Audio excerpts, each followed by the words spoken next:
Hello students, we are going to discuss one of the short but important topic of plant breeding जिसका नाम है population genetics, random mating population and Hardy-Weinberg law.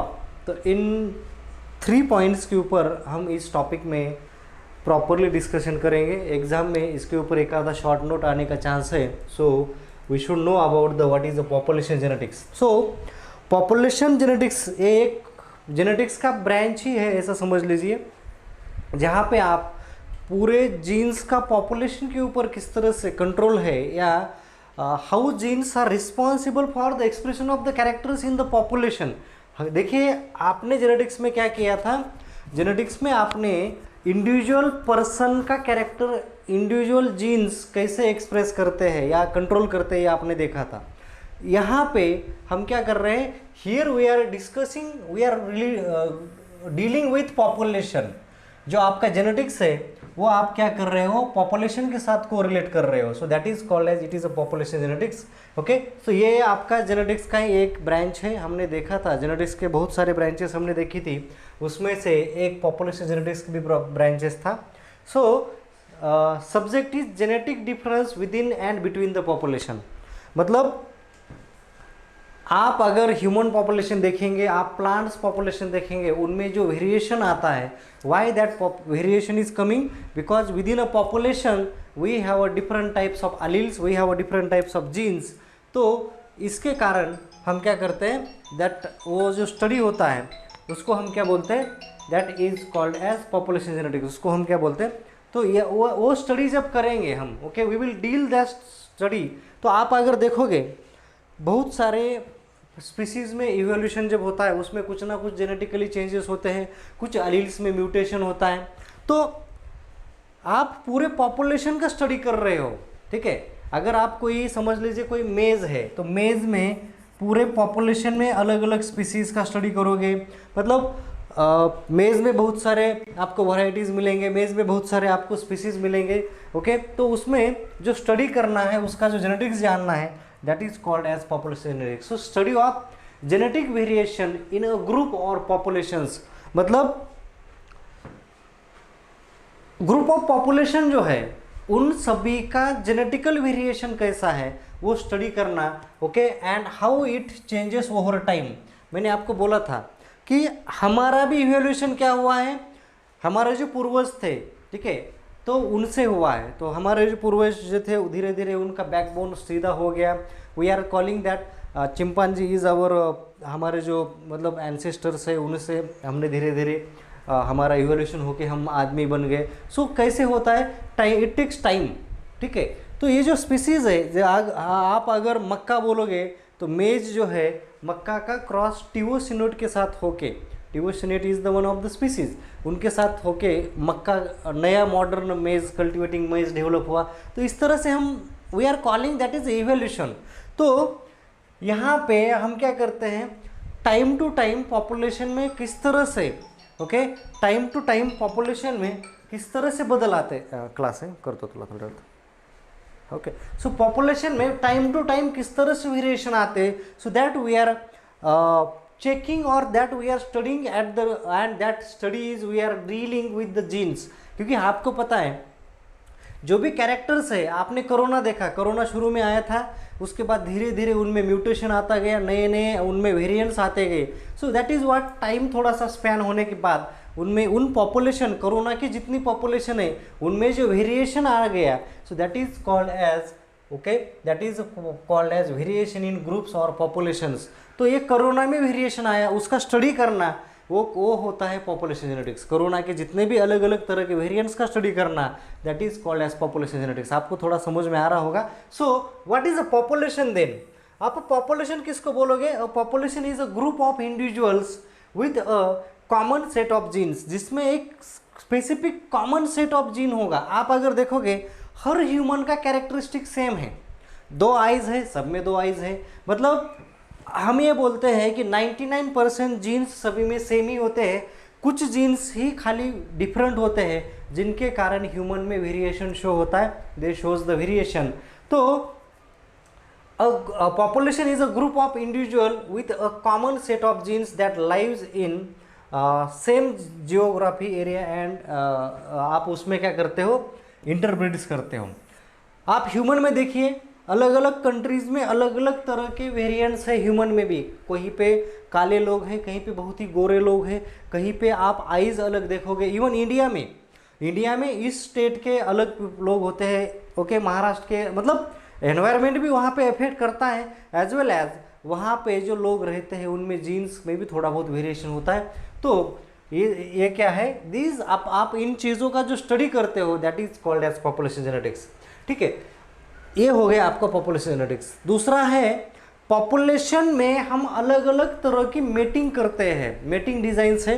Actually आपके plant breeding में mating designs topic नहीं है, पहले था, लेकिन आपका प्लांट ब्रीडिंग में रैंडम मेटिंग सिस्टम एक टॉपिक है, पॉइंट है। शॉर्ट नोट में अगर रैंडम मेटिंग पॉइंट सिस्टम अगर आता है तो आपको उसका आंसर देते आना जरूरी है। सो आपका एक साइंटिस्ट है स्वेल राइट, ओके, तो इन्होंने 1921 में एक मेटिंग सिस्टम के 5 अलग अलग मेटिंग सिस्टम दी थी, that we will see in next slide. So mating में भी defined as the method by which individuals are paired for crossing. तो हम मेटिंग करना मतलब क्या करना, क्रॉसेस बनाना। तो ये मेटिंग सिस्टम होती है, ओके। आप क्लोज मेटिंग कर रहे हो, आउट मेटिंग कर रहे हो, रैंडम मेटिंग कर रहे हो, तो बहुत सारे 5 प्रकार के मेटिंग्स है। पहला है, okay, random mating. Random mating में हम क्या करते हैं, रैंडमली किसी के भी साथ आउट ब्रीडिंग होने देते हो। सो रैंडम मेटिंग में क्रॉस पॉलिनेशन एनवांस होता है। ठीक है, जेनेटिक असॉर्टिव मतलब जीन्स के बेसिस पे आप क्लोज के साथ क्रॉसिंग कर रहे हो। जेनेटिक डिसऑर्टिव मतलब जीन्स के बेसिस पे आप आउट ब्रीडिंग कर रहे हो। फिनोटिपिक असॉर्टिव दिखने के बेसिस पे आप on the basis of look आप सिमिलर, उसमें होता है असॉर्टिव और डिसऑर्टिव। असॉर्टिव मतलब सिमिलर, मतलब लुक देखो, जीनोटाइप के बेसिस पे कर रहे हो कि फिनोटिपिक लेवल पे कर रहे हो, तो आपके 4 प्रकार पड़ जाएंगे, असॉर्टिव, डिसऑर्टिव, जीनोटिपिक असॉर्टिव, फिनोटिपिक असॉर्टिव, जीनोटिपिक डिसऑर्टिव, फिनोटिपिक डिसऑर्टिव। तो आपने जीनोटिपिक रेशो फिनोटिपिक रेशो देखा था, तो आप जेनेटिक लेवल पे कर रहे हो कि फिनोटिपिक लेवल पे कर रहे हो, इसके बेसिस पे 4 आपके क्या होते हैं, बेसिस होते हैं। नाउ रैंडम मेटिंग में ऐसा कुछ नहीं, सेल्फिंग भी हो सकता है, क्रॉसिंग, मतलब आप वहाँ पे ओपनली उनको एनवायरनमेंट छोड़ देते हो, you are not doing any control on it, that is called as random mating population. आप उसको रैंडम मेटिंग बोलते हो, ऐसे मेटिंग को हम बोलते हैं random mating. So now what is a random mating system, ठीक है, what is a random mating system. So each female gamete has a equal chance, हर फीमेल का इक्वल, हम हर फीमेल को इक्वल चांस देते हैं to unite with any male gamete, every male gamete. तो कोई भी मेल गैमेट, जो मेल गैमेट पहले फर्टिलाइज होगा उसके साथ उसका सीड बनेगा। मतलब हम क्या कर रहे हैं, वी आर गिविंग फ्रीडम, वहाँ पे हमारा कोई कंट्रोल नहीं है। नेचुरली हम रैंडम मेटिंग अलाउ करते हैं, randomly we are allowing the out breeding. ठीक है, तो it's form of out breeding, ये आउट ब्रीडिंग का क्रॉस पॉलिनेशन का फॉर्म है। तो यहाँ पे हेटेरोजाइगोसिटी ज़्यादा होगी। In plant breeding some form of selection is practice, such mating system is called as random mating selection. Okay, so with the selection here we are increasing the frequency of alleles, which is a, okay, selection is practiced, increase the frequency of alleles for which selection is practiced। मतलब यहाँ पे आप क्या करते हो, random mating allow करके फिर selection करते हो, ठीक है, and random frequency of other alleles. तो आप यहाँ पे अलग अलग एलील्स की फ्रीक्वेंसी क्या कर रहे हो, इंक्रीज कर रहे हो, यहाँ पे वेरिएशन इंक्रीज कर रहे हो। Okay, these changes are more pronounced when the character is highly heritable, okay, and is govern by one or few jeans.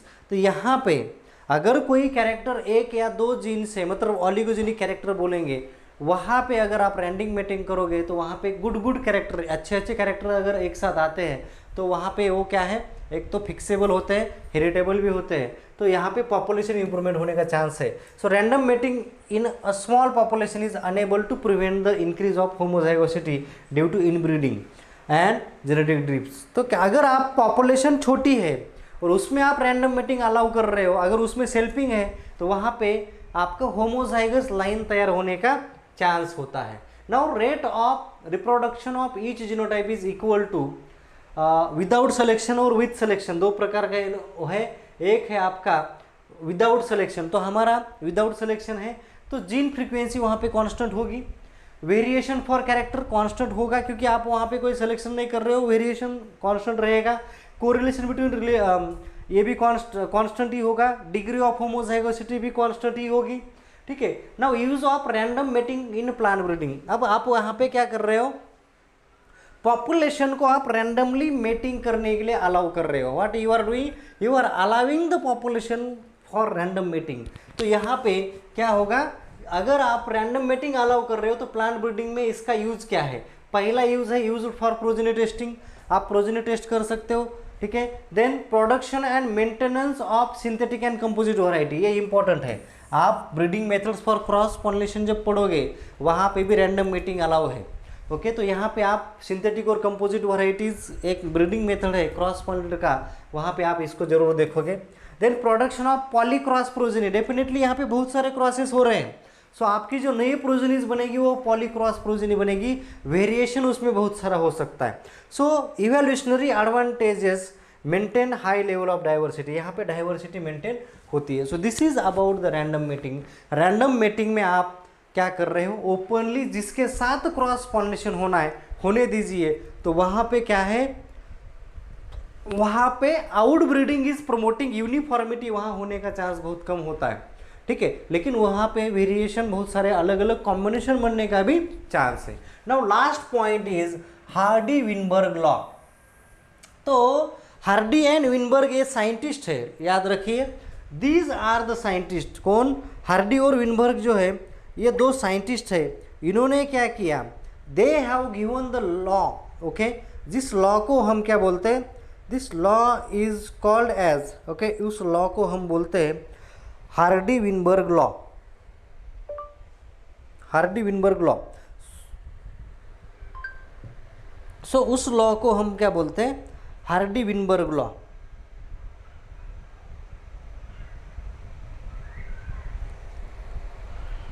एक minute. So two scientist Hardy and Weinberg, इन्होंने क्या किया, they have given this law. अब ये law आपको रटना पड़ेगा, बहुत बार इस लॉ को आप लॉ के ऊपर आपको क्वेश्चन पूछे जाते हैं। Maximum time you will have a question on definition, definition बहुत सवाल पूछते हैं आपके, प्रैक्टिकल होते हैं प्लांट ब्रीडिंग के। मैक्सिमम टाइम आपको एक कॉमन क्वेश्चन होता है, give the Hardy Weinberg law, उसका इक्वेशन पूछते हैं, ओके। तो आपको इक्वेशन लॉ उसके ऊपर आने वाले प्रॉब्लम्स मैं आपको बताऊंगा। So you will get clear cut idea with in 5 minutes 10 minutes में आपको ये क्लियर हो जाएगा।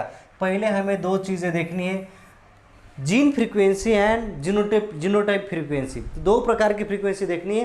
फ्रीक्वेंसी मतलब देखिए, एक जो स्पेसिफिक जीन है वो कितनी बार उस पॉपुलेशन में आता है, that is called as frequency, ठीक है। तो the proportion of different alleles of a gene present in a Mendelian population is known as gene frequency. मतलब अलील, अलील मतलब alternative form of the jeans.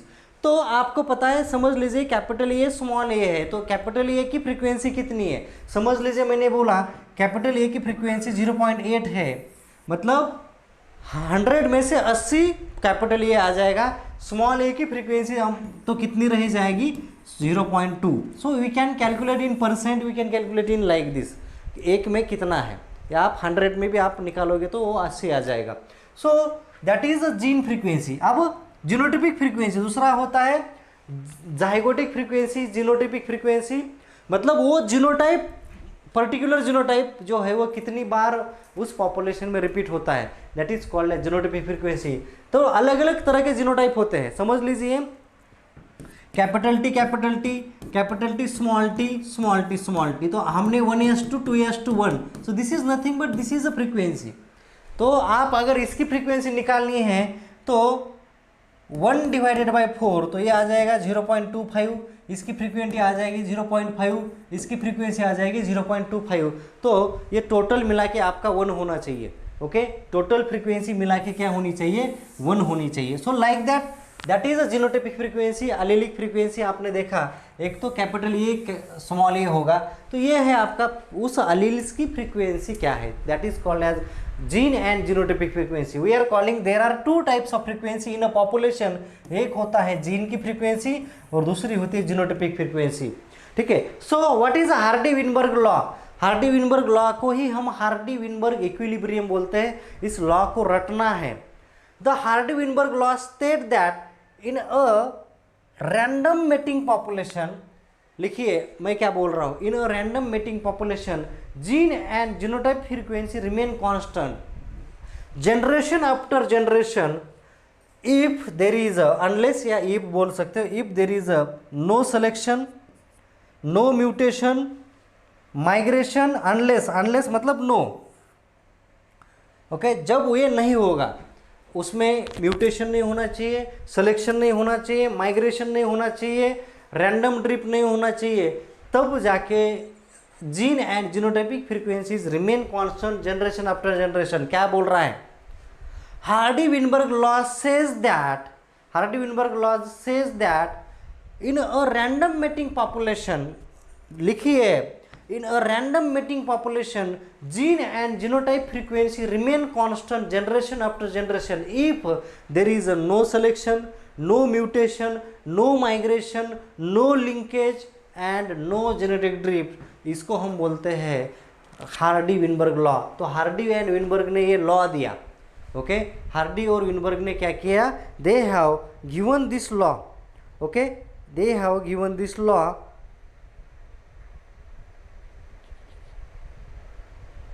Okay, they have given this law in 1908।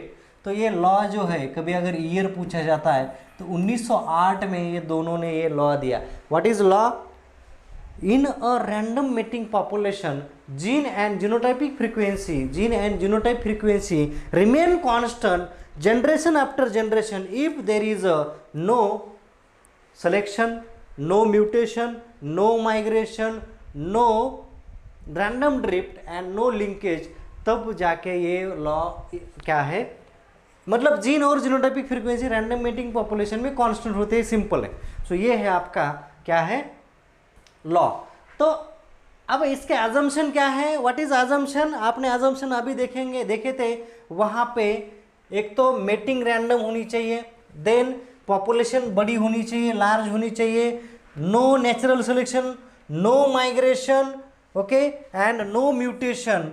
तो ये आपका है no genetic drift. तो ये उसके assumption है। कभी अगर आपको क्वेश्चन आता है तो these are the assumptions, okay.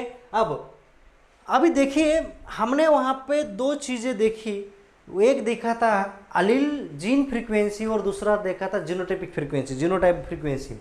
So this is about the P and Q. हम ये अगर आप देखोगे, समझ लीजिए एक जीन है एक्स, ए जीन है, उसका अल्टरनेटिव फॉर्म स्मॉल ए है, समझ लीजिए। तो यहाँ पे this is called as gene frequency. उसमें A and capital A and small a की जो फ्रीक्वेंसी है that is called as gene frequency. तो इसमें हम ए को हम पी कंसिडर करते हैं और स्मॉल ए को अगर क्यू कंसिडर करते हैं। तो this is the frequency of P and Q. अब पॉपुलेशन में क्या होता है, एक तो कैपिटल ए होगा तो उसको हम पी स्क्वेयर बोलेंगे, कैपिटल ए स्मॉल ए होगा उसको हम 2pq बोलते हैं, क्योंकि वो 1:2 रेशियो है। और small a that is called as q square, इसको हम क्या बोलते हैं? Q square. तो थोड़ा सा ये चीज़ें याद रखने की कोशिश करिए ना। वो हम डिस्कस कैसे कर रहे हैं, we are taking one example and we will finish this topic with this example. Take a case of a single locus, मतलब एक जीन है, उसका एक प्लेस है, only 2 alleles indicated by capital A and small a. कोई भी एक अलील है, कैपिटल टी स्मॉल टी लिख दोगे तो भी चल जाएगा, कोई बात नहीं। करस्पॉन्डिंग फ्रीक्वेंसी ऑफ ए, उसको हम बोलेंगे F A is equal to p and frequency of small a is equal to q respectively, okay. Then the genotype frequency that can be expected. आपको पता है जीनोटाइप दो प्रकार का होता है, capital A small a and small a. तो आपको पता है रेशियो इज 1:2:1, तो ये आएगा पी स्क्वेयर, ये आ जाएगा पी क्यू और ये आ जाएगा क्यू स्क्वेयर। सो ये आपका क्या बन जाता है? P square plus q square plus 2pq is equal to 1। तो ये फ्रीक्वेंसी क्या बन जाती है? 100, मतलब वो 1 हम काउंट करते हैं, इज इक्वल टू 1। तो ये फॉर्मूला है। Now p is the frequency of A allele, q is the frequency of small a allele, आपको पता है, ओके। और इफ देर इज 2 अलील्स तो p plus q is equal to 1 हो जाएगा। p plus q is equal to 1 और आपका p square plus 2pq plus q square is equal to ये भी 1 ही हो जाता है। So this is called as, एक जो आपने देखा this is what, this is allele frequency and this is a population frequency, सभी का आंसर एक ही आता है। ओके, जीन और जेनेटिक फ्रीक्वेंसी हम बोलेंगे। अब example, if there are 200 million alleles okay in the genes pool, if there are 200 m allele, मतलब capital M allele, okay, in the gene pool and 800 small m, मतलब small recessive is more, तो ये क्या हो जाएगा 0.2 plus 0.8 is equal to 1, is equal to 1 हो जाएगा। अब आपको p square plus 2pq plus q square निकालना है। पी स्क्वेयर मतलब p कौन है, दिस, क्यू कौन है ये, पी स्क्वेयर क्या आ जाएगा 0.2 मल्टीप्लाई बाय 0.2, तो ये आ जाएगा 0.04, 2pq मतलब 2 इंटू 0.2 इंटू 0.8, तो ये आ जाएगा 0.32 एंड क्यू स्क्वेयर मतलब 0.8 का square, it will be 0.64, so is equal to 1। तो ये आपको आंसर, इसके ऊपर प्रॉब्लम्स हम प्रैक्टिकल में डिस्कस करेंगे, जस्ट अभी आपको यहाँ पे इतना याद रखना है। So this is about your important topic, ये छोटा टॉपिक है, पॉपुलेशन जेनेटिक्स मतलब क्या, रैंडम मेटिंग क्या, and what is a Hardy Weinberg law. Hardy Weinberg law क्या बोलता है, in a random mating population gene and genotype frequency remain constant generation after generation, कितने भी जनरेशन होने दो ये कांस्टेंट रहेगी, if there is no selection, no migration, no mutation and no genetic drifts and no linkage भी आप ये add कर सकते हो। दीज आर द अजम्पशंस, तो ये है आपका क्या है, this is about the Hardy-Weinberg law of 1908 में हार्डी एंड विनबर्ग ने दिया था। So thank you.